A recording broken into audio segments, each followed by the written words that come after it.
अगर पुलिस चाहे तो अपराधी को पाताल से भी ढूंढ सकती है। इसका बेस्ट एग्जाम्पल सजनी मर्डर केस है। 26 साल की सजनी नाम की एक महिला की हत्या 14 फरवरी 2003 को अहमदाबाद में हो जाती है। कथित तौर पर यह हत्या घर में लूटपाट के दौरान की गई थी। अभी पुलिस इस लूटपाट और हत्याकांड को सुलझा पाती कि अगले ही दिन इस महिला का पति भी लापता हो जाता है। अब पुलिस इस केस को और लापता पति को ढूंढने के लिए दिन रात एक कर देती है। मामले की गंभीरता को देखते हुए गुजरात के मुख्यमंत्री रहते हुए नरेंद्र मोदी पर्सनली इस केस में इंटरेस्ट लेते हैं और केस की जांच के आदेश देते हैं। फिर पुलिस इस केस को सुलझाने के लिए 6 साल के अंदर लगभग 1 लाख कॉल डिटेल्स की जांच करती है। हजारों लोगों से पूछताछ की जाती है और पुलिस की कई टीम सालों तक एक अनजान शख्स की तलाश में लगा दी जाती है। फिर जो 15 साल की मेहनत के बाद खुलासा होता है, उसके बारे में जानकर हर कोई शॉक्ड रह जाता है। इस केस में पुलिस का काम इतना लाजवाब था कि अपराधी पुलिस से पूछने पर मजबूर हो गया था कि आप बस मुझे इतना बता दो कि आपने मुझे ढूंढा कैसे। पूरी सच्चाई जानकर आप भी हैरान रह जाएंगे। तो आखिर क्या है सजनी मर्डर केस की पूरी कहानी? चलिए जानते हैं सब कुछ डिटेल से वीडियो में। लेकिन उससे पहले जल्दी से चैनल को सब्सक्राइब कर दीजिए। दोस्तों, इस कहानी की शुरुआत होती है 14 फरवरी 2003 से। सुबह सुबह अहमदाबाद में रहने वाले ओके कृष्णन नाम के एक व्यक्ति के फोन की घंटी बजती है। ओके कृष्णन फोन उठाते हैं। दूसरी तरफ से उनके दामाद तरुण कुमार जीना राज की आवाज आती है, जो रोते हुए कह रहा था कि घर में बड़ी लूट की वारदात हुई है और लुटेरों ने इस लूटपाट के दौरान उनकी बेटी सजनी की भी हत्या कर दी है। बेटी की मौत की खबर सुनते ही ओके कृष्णन अपने कुछ रिश्तेदारों तथा पत्नी के साथ भागते हुए अपनी बेटी दामाद के घर जाते हैं। जब ये लोग वहां पहुंचते हैं तो देखते हैं कि घर का पूरा सामान बुरी तरीके से बिखरा हुआ है। सामने फ्लोर पर उनकी बेटी की लाश पड़ी हुई है, जिसके गले में दुपट्टा बंधा हुआ है।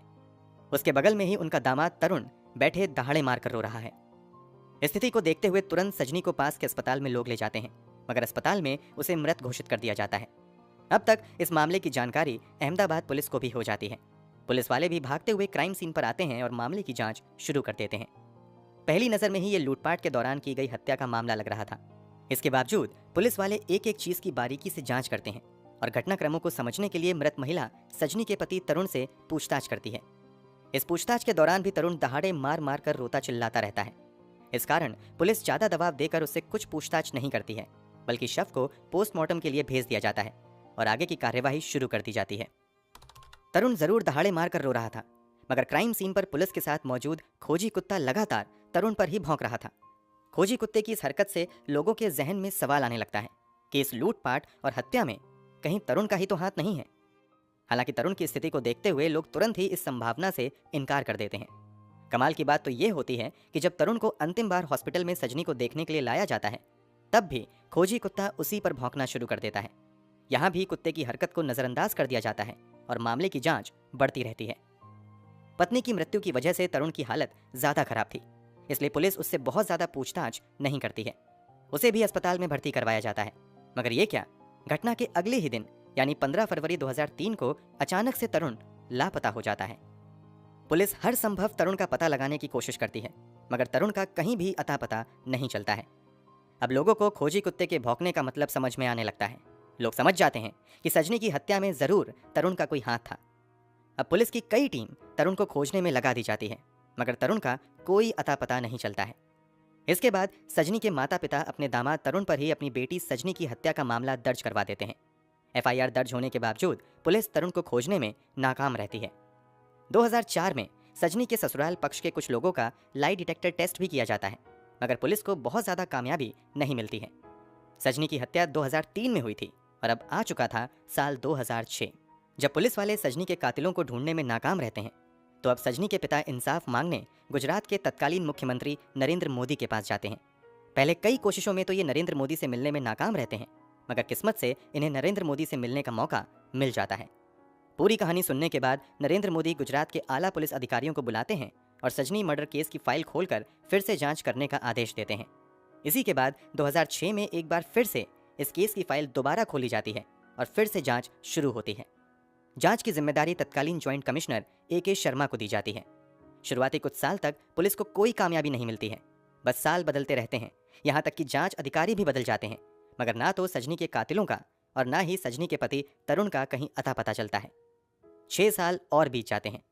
अब साल आता है 2012। अब इस मामले की जांच DCP दीपन भद्रान के नेतृत्व में शुरू होती है। DCP दीपन बिल्कुल नए सिरे से इस केस की जांच शुरू करते हैं। सबसे पहले इस केस में शामिल एक एक शख्स के इतिहास भूगोल को खंगाला जाता है। ये टीम अपना पहला टारगेट सजनी के पति तरुण को ढूंढने का रखती है। इसके पीछे की सोच ये थी कि अगर तरुण मिल गया तो बहुत से सवालों के जवाब यूं ही मिल जाएंगे। इसीलिए अगले कुछ महीनों में पुलिस द्वारा कई हजार लोगों के प्रोफाइल की जांच की जाती है। इतना ही नहीं, इन लोगों से जुड़े एक एक मोबाइल नंबर और उन मोबाइल नंबर पर आने जाने वाले कॉल की भी निगरानी की जाने लगती है और सभी नंबर की कॉल डिटेल्स भी निकाली जाती हैं। ऐसे अगले कई महीने तक चलता रहता है और इस दौरान पुलिस की कई टीमें लगभग 1 लाख से ज्यादा मोबाइल नंबर की कॉल डिटेल्स निकालती है, मगर किसी भी नंबर का कनेक्शन तरुण नाम के किसी व्यक्ति से नहीं निकलता है। शुरुआती नाकामी के बावजूद पुलिस वाले हिम्मत नहीं हारते हैं और वो तरुण से जुड़े करीबी लोगों के नंबर पर अपनी पैनी नजर बनाए रखते हैं। खासतौर से तरुण की मां अनम्मा और तरुण के भाई के नंबर पर विशेष निगरानी की जाने लगती है। इसमें भी कई महीने बीत जाते हैं, मगर अनम्मा के मोबाइल पर भी एक भी ऐसा कॉल नहीं आता है जो पुलिस वालों को तरुण तक पहुंचा सके। अब पुलिस वाले दूसरा तरीका अपनाने का फैसला करते हैं और अपना भेष बदलकर एक सामान्य व्यक्ति की तरह मंदसौर में रह रही तरुण की मां अनम्मा तक जाते हैं और फिर यहाँ नाटक करके किसी तरह यहीं पेइंग गेस्ट के तौर पर रहने लगते हैं। यहाँ पुलिस का टारगेट था कि शायद अनम्मा के साथ पेइंग गेस्ट के तौर पर रहते हुए उन्हें तरुण का कुछ अता पता मिल सकता है।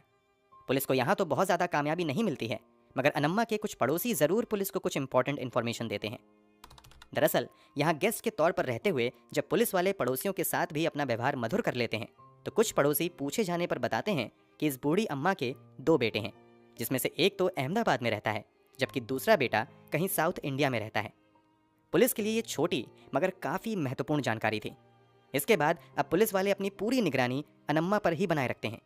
जांच में सामने आता है कि अनम्मा बीच बीच में केरल भी जाती है। जब पुलिस वाले अपनी लगातार निगरानी अनम्मा पर बनाए रखते हैं तो उन्हें पता चलता है कि केरल जाने के बाद तरुण की मां बेंगलोर भी आई है। अब पुलिस इस सवाल का जवाब ढूंढने में लग जाते हैं कि आखिर अनम्मा के बेंगलोर जाने के पीछे की वजह क्या है। इस बात का जवाब तलाशने के लिए पुलिस वाले अब अनम्मा के मोबाइल नंबर को सर्विलेंस पर डाल देते हैं और इस पर आने जाने वाले एक एक नंबर की डिटेल खंगालना शुरू कर देते हैं। कई महीनों तक नजर बनाने के बावजूद पुलिस को अनम्मा के मोबाइल पर एक भी सस्पिशियस नंबर नहीं मिलता है। इसके बावजूद पुलिस वाले तरुण की मां के मोबाइल पर नजर बनाए रखते हैं। पुलिस वालों की ये मेहनत फाइनली एक दिन कामयाब होती नजर आती है। दरअसल एक दिन अनम्मा के मोबाइल पर एक अनजान नंबर से फोन आता है। जब इस नंबर की डिटेल पुलिस द्वारा निकाली जाती है तो पता चलता है कि ये नंबर किसी निशा परवीन नाम की महिला के नाम पर दर्ज है जो बेंगलोर में रह रही है। अभी पुलिस इस निशा परवीन की डिटेल्स निकाल पाती कि कुछ ही महीनों बाद एक लैंडलाइन नंबर से अनम्मा के मोबाइल पर फोन आता है। ये पुलिस के लिए एक बहुत बड़ा ब्रेक थ्रू था। अब इस लैंडलाइन नंबर की डिटेल्स निकाली जाती हैं तो पता चलता है कि यह लैंडलाइन नंबर तो बेंगलुरु में ओरेकल इंडिया प्राइवेट लिमिटेड नाम की मल्टीनेशनल कंपनी के नाम पर दर्ज है। अब पुलिस की एक टीम ओरेकल इंडिया कंपनी के ऑफिस पहुंचती है। इस कंपनी में लगभग 35,000 कर्मचारियों का डेटा था। पुलिस एक एक करके सभी कर्मचारियों का डेटा चेक करती है, मगर उसमें से एक भी कर्मचारी का नाम तरुण नहीं था। अब पुलिस वाले दूसरा तरीका अपनाते हैं और तरुण की वर्षों पुरानी फोटो लेकर कई लोगों को चुपके से इसी ओरेकल इंडिया के ऑफिस के इर्द गिर्द खड़े कर दिया जाता है तथा ऑफिस में आने जाने वाले एक एक व्यक्ति पर नजर रखने को कहा जाता है। कई दिनों की मेहनत के बाद फाइनली एक व्यक्ति दावा करता है कि इस फोटो में दिख रहे शख्स की तरह ही एक व्यक्ति को उसने इस बिल्डिंग में देखा है। अब पुलिस वाले जब उस तरुण जैसे दिखने वाले व्यक्ति का डिटेल कंपनी से पता करती है तो कंपनी की ओर से कहा जाता है कि पुलिस जिसे तरुण बता रही है असल में वो ओरेकल इंडिया के एग्जीक्यूटिव परवीन भटेले हैं। पुलिस को समझ आ जाता है कि यहाँ तरुण अपनी पहचान बदल कर रह रहा है। पुलिस के लिए यह जानकारी बहुत बड़ी थी। अब अहमदाबाद क्राइम ब्रांच की टीम जल्द से जल्द छापा मारकर तरुण को पकड़ना चाहती थी, मगर पुलिस वाले अपना ये प्लान बदल देते हैं क्योंकि उन्हें लगता है कि अगर तरुण को इस बात की भनक लग गई तो वो लापता हो सकता है। इसलिए अब तरुण को पकड़ने के लिए सिर्फ क्राइम ब्रांच के एक अधिकारी इंस्पेक्टर अनिल चौधरी को सिविल ड्रेस में ऑफिस के अंदर भेजा जाता है। इस दिन तरुण नाइट ड्यूटी कर रहा था। Inspector Anil Chaudhary civil dress में सीधे तरुण के केबिन में जाते हैं और बिना कुछ कहे हेलो मिस्टर तरुण कहते हुए उसकी तरफ हाथ बढ़ाते हैं। 15 सालों में पहली बार किसी ने उस शख्स को तरुण कहकर पुकारा था। तरुण नाम सुनते ही सामने मौजूद व्यक्ति के होश उड़ जाते हैं और वो पसीने पसीने हो जाता है। हेलो मिस्टर तरुण सुनते ही सामने वाले शख्स ने अपना हाथ इंस्पेक्टर की तरफ बढ़ा दिया था। इससे यह कंफर्म हो गया था कि सामने मौजूद व्यक्ति असल में तरुण है जो प्रवीण भटेले के तौर पर कंपनी से जुड़ा हुआ है। तरुण की पहचान होते ही इंस्पेक्टर अनिल तुरंत नीचे मौजूद अपनी टीम को खबर करते हैं और तुरंत वो तरुण से कहते हैं कि अब तुम्हारा खेल खत्म हो चुका है, चुपचाप मेरे साथ चलो। तरुण समझ चुका था कि 15 साल तक जिस पहचान को उसने छुपाए रखा पुलिस ने उसका पता कर ही लिया, इसलिए वो भी बिना किसी विरोध के पुलिस के साथ चलने लगता है। चलते हुए तरुण बस पुलिस से एक सवाल का जवाब पूछता है कि आप मुझे बस इतना बताओ कि आपने मुझे ढूंढा कैसे। 25 अक्टूबर 2018 को तरुण को गिरफ्तार करके अदालत के सामने पेश किया जाता है, जहां से आगे की पूछताछ के लिए उसे पुलिस के हवाले कर दिया जाता है। अब पुलिस पूछताछ में कई चौंका देने वाले खुलासे होते हैं। पुलिस सबसे पहले 15 साल पहले मरने वाली सजनी के बारे में तरुण से पूछताछ करती है। इस बारे में खुलासा करते हुए तरुण बताता है कि दरअसल घर में कोई चोरी नहीं हुई थी, बल्कि सजनी के साथ शादी करके वो खुश नहीं था। वास्तव में तरुण का लव अफेयर किसी और के साथ चल रहा था, मगर परिवार वालों की बातों में आकर वो बैंक में काम करने वाली सजनी नाम की महिला से मिलता है और फिर 2002 में सजनी से ही शादी कर लेता है। बहुत जल्द वो इस शादी से ऊब जाता है और फिर वैलेंटाइन डे के मौके पर अपनी गर्लफ्रेंड से वादा करता है कि वो उसे एक बहुत बड़ा गिफ्ट देने वाला है। इसी के बाद वो भोपाल में स्थित अपने हीरा पन्ना अपार्टमेंट में आता है तथा अपनी पत्नी की दुपट्टे से गला दबाकर हत्या कर देता है। इसके बाद वो घर का सारा सामान इधर उधर बिखेर देता है और फिर घर में लूट का नाटक करता है। पहले तो पुलिस का खोजी कुत्ता तरुण पर शक जताता है। उसके बाद पूछताछ और शुरुआती जांच में शक की सुई तरुण की तरफ ही घूमने लगती है। इस कारण मौके का फायदा उठाकर अगले दिन तरुण वहां से भाग जाता है। यहां से भागने के बाद वो अपनी गर्लफ्रेंड के पास जाता है और उससे कहता है कि मैंने अपनी पत्नी की हत्या कर दी है और अब मैं तुमसे शादी करूंगा। इतना सुनते ही गर्लफ्रेंड धक्का देकर तरुण को वहां से ये कहते हुए निकाल देती है कि मैं किसी हत्यारे से शादी नहीं कर सकती। तरुण के खुलासे के मुताबिक इसके बाद वो भोपाल में रह रहे अपने एक दोस्त परवीन भटेले के पास जाता है। परवीन भटेले कॉलेज के दिनों में तरुण का जूनियर हुआ करता था। यहाँ आकर तरुण प्रवीण को बताता है कि उसे बिजनेस में बहुत ज्यादा नुकसान हो गया है। अब उसके पास ना घर है, ना पैसा है और ना ही कोई जॉब है, इसलिए उसे कोई काम दिलाएं।